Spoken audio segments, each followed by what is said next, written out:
Once there was a very clever minister in a king's court. He was so smart that the king never made any big decisions without asking him first. Because of this, some other people in the court were jealous of him. One day, the king said to the minister, "You are very intelligent, but your son is very foolish. He doesn't understand anything." The minister felt hurt and asked, "Your Majesty, why do you say that? What makes you think my son is foolish?" The king replied, "Every morning when I go to meet the people, your son is there.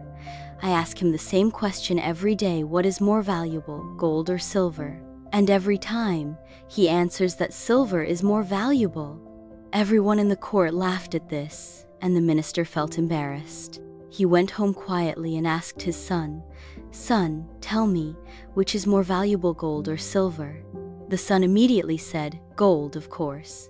The minister was confused and asked, "If you know that gold is more valuable, then why do you tell the king that silver is better every day?" The son smiled and explained, "Father, every morning the king shows me 2 coins sewn gold and 1 silver. He asks me to pick the more valuable one. I always choose the silver coin," and the king laughs and walks away. The minister looked surprised and asked, "But why do you always pick the silver coin?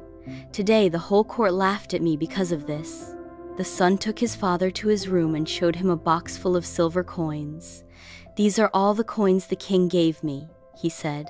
"The day I choose the gold coin and give the right answer, the king will stop asking me the question.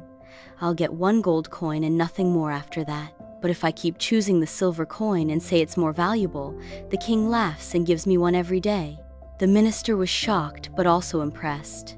His son added, "Everyone thinks I'm foolish, but I've been smart enough to collect all these coins. I don't care what they think. I care about what I'm getting." Now the minister felt proud of his son. He realized that sometimes real wisdom is not obvious to everyone. From that day on, whenever someone called his son foolish, the minister simply smiled and walked away. Moral of the story: some people may call you foolish just because they don't understand your choices.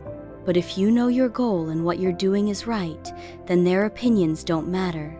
True wisdom often hides in silence and patience.